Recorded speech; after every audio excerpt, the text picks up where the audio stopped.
Inilah sistem nilai dalam Islam yang sepenuhnya berlawanan dengan sistem nilai Yudeo-Kristen. Mengapa ada permusuhan yang begitu besar? Mengapa ada konflik Arab-Israel? Siapa Anda untuk mengatakan bahwa ini tidak adil atau tidak baik? Saya pernah pergi ke sinagoga dengan salah satu dari mereka, dan juga ke gereja bersama seorang teman Kristen.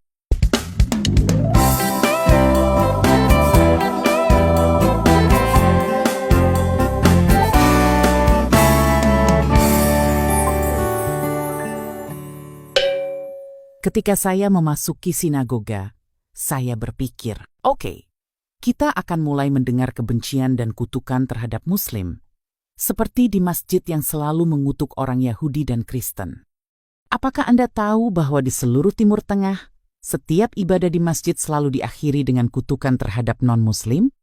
Seorang syekh Muslim akan berkata, semoga dewa menghancurkan orang-orang Yahudi dan kaum kafir, musuh-musuh Allah.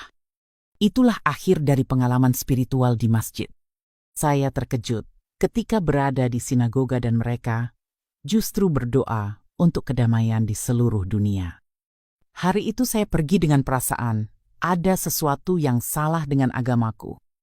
Ada sesuatu yang sangat salah dengan agamaku. Saya mulai ingin tahu lebih banyak, dan semakin saya belajar, semakin saya menyadari bahwa kebencian yang saya warisi sejak kecil hanyalah kebohongan. Itu semua hanyalah propaganda. Saya menemukan bahwa alasan Islam adalah sebagai reaksi untuk melawan Yudaisme dan Kristen. Itulah sebabnya 64% dari isi Al-Quran adalah tentang mengutuk orang Yahudi, Kristen, dan non-Muslim. Islam lahir untuk menegaskan dominasi budaya semenanjung Arab, menjadikannya lebih unggul, dan melegitimasi keberadaannya melawan pengaruh Yudaisme dan Kristen. Hal ini sangat jelas jika Anda membaca Al-Quran. Isinya hampir seluruhnya membandingkan Islam dengan Yudaisme dan Kristen, berusaha menemukan kesalahan dalam kedua agama itu dan menggambarkan mereka sebagai sesuatu yang buruk. Ini adalah sistem nilai yang sangat negatif. Sebuah agama biasanya hadir dengan gagasan-gagasan baru, misalnya, inilah yang saya yakini, inilah yang saya ingin pengikut saya lakukan, ini langkah-langkah yang harus diikuti. Tetapi Islam tidak seperti itu. Islam tidak berbicara kepada pengikutnya, melainkan terobsesi dengan musuh-musuhnya. Islam lebih sibuk membahas musuh-musuhnya daripada menyentuh hati dan pikiran umatnya sendiri. Jika Anda membaca Al-Quran, isinya adalah tentang bagaimana Muslim harus menolak, membenci, melawan, dan bahkan membunuh non-Muslim. Ini adalah sistem nilai dasar dalam Islam. Satu-satunya cara bagi Allah dalam Islam untuk memberi Anda heaven adalah jika Anda membunuh musuh-musuhnya. Dalam Islam, Dewa Islam membutuhkan pengikutnya untuk membunuh musuh-musuhnya. Dewa Islam memerlukan balas dendam dan menggunakan Muslim untuk membunuh musuh-musuhnya karena Allah tidak mampu menangani musuhnya sendiri.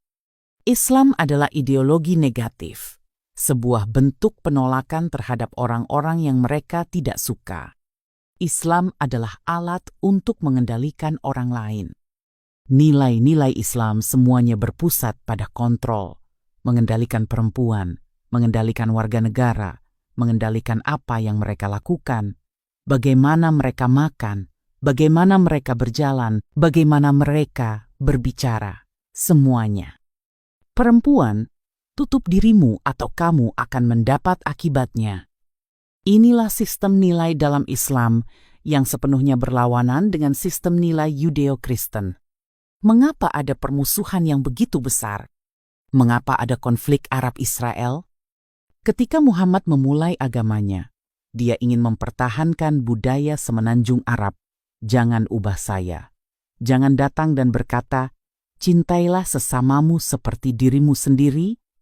Jangan datang dan berkata bahwa saya hanya boleh memiliki satu istri. Muhammad sendiri memiliki 11 istri. Dan salah satu dari mereka baru berusia 6 tahun ketika dia menikahinya. Dia menggauli gadis itu saat berusia 9 tahun. Muhammad juga memiliki selir. Saat dia berperang, dia mengambil perempuan sebagai budak seks. Jadi, siapa Anda untuk mengatakan bahwa ini tidak adil atau tidak baik? Menurutnya, agamamulah yang buruk, agamaku yang baik. Disinilah perpecahan itu terjadi. Ketika suku Arab Muhammad sendiri tidak menyukai ajarannya dan tidak mau masuk Islam, dia pindah dari Mekah ke Madinah. Di Madinah, ada 3 suku yang semuanya adalah Yahudi. Muhammad datang ke sana dengan berpikir, baiklah, kalian di Mekah menolak saya, tetapi lihatlah, orang-orang Yahudi akan menerima saya. Namun, ketika dia gagal mengubah orang Yahudi di Madinah menjadi pengikutnya, dia mulai menyerang kafilah dagang Arab dari Mekah yang melakukan perdagangan dengan Suriah. Muhammad berdiri di jalur kafilah-kafilah itu dan menyerang mereka. Dia menyebut serangannya sebagai perang suci. Dalam Islam, semua peperangan Muhammad yang terdokumentasi disebut sebagai perang suci melawan musuh, yakni orang-orang yang tidak percaya, unbelievers. Setelah menang, dia mengambil perempuan sebagai budak seks dan merampas barang dagangan dari kafilah-kafilah tersebut. Ada sebuah kutipan dari Muhammad, dan ini berasal dari buku-buku Islam. Bukan pendapat saya, aku menang melalui teror. Kata teror disebut berkali-kali dalam Al-Quran, dan Muhammad bangga akan hal itu sebagai cara untuk menjadi pemenang dan memperoleh kekayaan. Akhirnya, orang-orang Yahudi di Madinah mulai merasa takut. Mereka melihat Muhammad membunuh kaumnya sendiri, dan mereka mulai khawatir, dan mereka benar untuk merasa takut.